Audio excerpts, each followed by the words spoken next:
अहीतोपेल एक ऐसा व्यक्ति था जो कि काउंसलर था और दाऊद को वो काउंसलिंग करता था। दाऊद को सिर्फ एक बात का डर था कि यदि अहीतोपेल की संपत्ति अबशालोम ने मान ली तो दाऊद का राज्य और दाऊद खत्म हो जाएंगे। इसलिए वो रो रो के प्रार्थना करता है, हे परमेश्वर, अहीतोपेल की संपत्ति को, यानी उसकी संपत्ति को, मतलब क्या कहता है, उसकी सोच को, उसकी राय को तू विफल कर दे। यदि तू विफल कर देगा तभी मैं राजा बन पाऊंगा, लेकिन नहीं बन पाऊंगा। हालेलुया।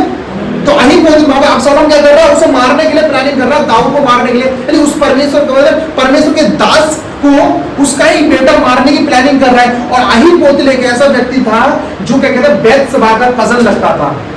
हालेलुया।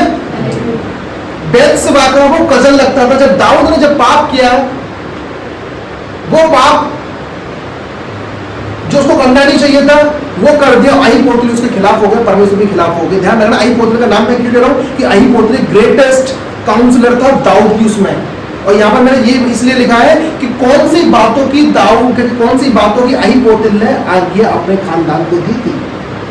ये मेरा मेन टॉपिक है, कौन सी बातों की आज्ञा अहीतोपेल ने दी थी। फर्स्ट आज्ञा, 3 आज्ञा दी थी उसने। फर्स्ट दी, दाऊद के वंश के खिलाफ विद्रोह कभी मत करना।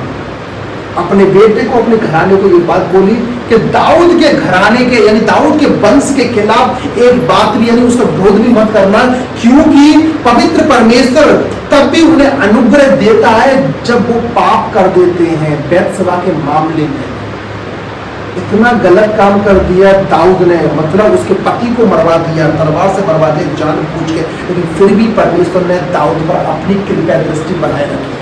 ये अहीतोपेल जानता था, क्योंकि वो एक काउंसलर था।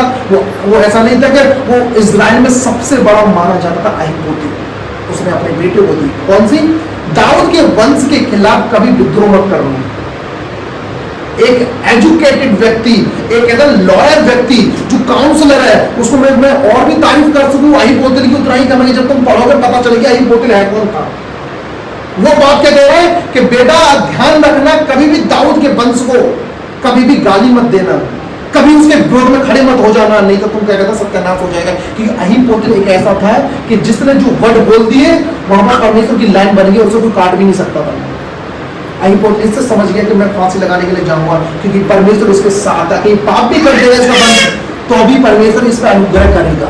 अहीतोपेल अच्छे से समझ गया था। हालेलुया। दूसरा, उस व्यक्ति के साथ दुर्व्यवहार मत करना जो भाग्यशाली व्यक्ति है। दूसरी काउंसलिंग क्या दी थी अपने बेटे को, जो व्यक्ति भाग्यशाली यानी धन्य व्यक्ति हो उसके खिलाफ, यानी उनके खिलाफ कभी मनमानी मत करना, दुर्व्यवहार मत करना, नहीं तो वो काम वो क्या कहता परमेश्वर उसकी लाइफ में आके आपको हरा देगा। हालेलुया। तीसरा, सुनना इस बात को, यदि पेंतकुस्त स्पष्ट है, यानी आप पेंतकुस्त को मानते हो, पेंतकुस्त का बताऊंगा अभी बताऊंगा ना, कि तो सबसे अच्छी गुणवत्ता फल जो गेहूं देता है उसे तुम बोना परमेश्वर को में जाते। ये 3 आज्ञा दी थी। पहली, दाऊद के वंश के विरोध में कभी बुड़बुड़ाना मत, उसके विरोध में मत रहना। तीसरा क्या था, भाग्यशाली व्यक्ति के साथ में कभी भी उसके मतलब, हालेलुया, आप सुन रहे हैं क्या, भाग्यशाली व्यक्ति के जो व्यक्ति होता है उसके विरोध में कभी भी खड़े मत होना। अपना व्यवहार गलत मत रखना उस व्यक्ति के सामने जो परमेश्वर के सामने हमेशा चलता है। तीसरा, पेंतकुस्त यानी अपनी फसल का बीज परमेश्वर के सामने अच्छा बोलना। ये अहीतोपेल की क्या थी, जो राय थी अपने बेटों के लिए, और ये वहां पर थी। हालेलुया। वहां पर जाने के बाद अहीतोपेल ने अपने आप को फांसी लगाया और वो खत्म हो गया। आगे पढ़ते हैं, आगे सुनना इस बात को। पहला क्वेश्चन क्या था, हालेलुया, आवाज नहीं, हालेलुया। हाँ, पहला क्या था कि दाऊद के वंश के खिलाफ मत बोलना, खड़े मत होना, विरोध मत होना। सुलेमान के बारे में आप जानते हो, सुलेमान के बारे में लिखा है कि रब्बिया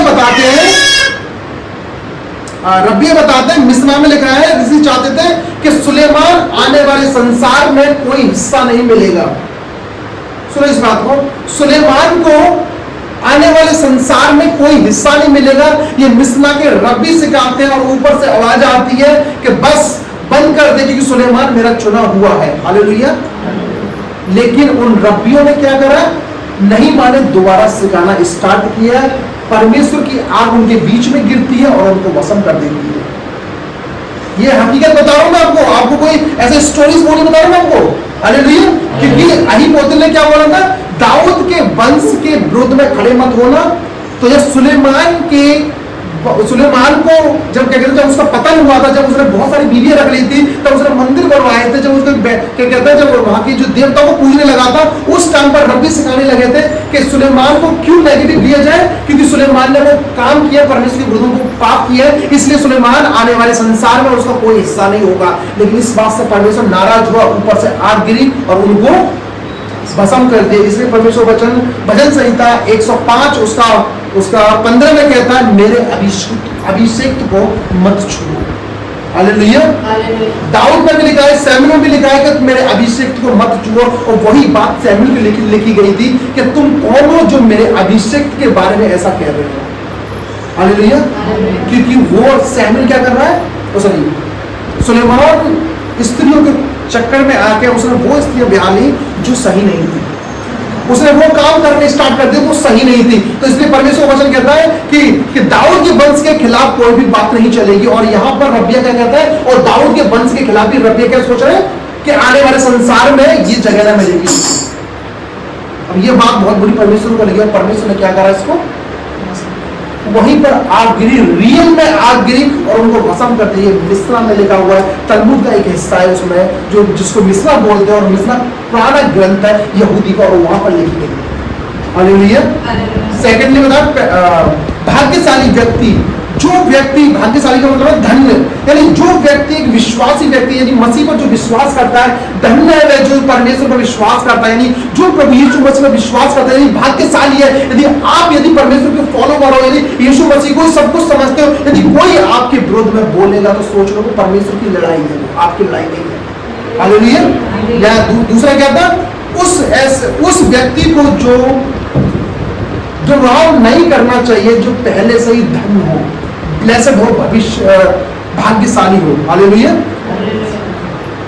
तीसरा इसमें बताया गया था कि पेंटेकोस्ट के दिन में जब हम बात करते हैं उसकी कि दान के बारे में बात करते हैं, ये दान वो वाला दान नहीं है जो कॉमनली आप देते हैं, ये वो दान है जो गरीबों को दिया जाता था। दान पेंटेकोस्ट के दिन वो गरीबों को, विधवाओं को दान दिया जाता था, जिसको टाइथ बोलते थे। 3 प्रकार की टाइथ मैंने आपको बताई थी पहले, और ये टाइथ वो टाइथ थी जो क्या कहते हैं, किसको दिया जाता था, ये विधवाओं को और गरीबों को दिया जाता है। ये टाइथ होती जो मंदिर में जो लोग आया करते थे उनके लिए दान दिया जाता है।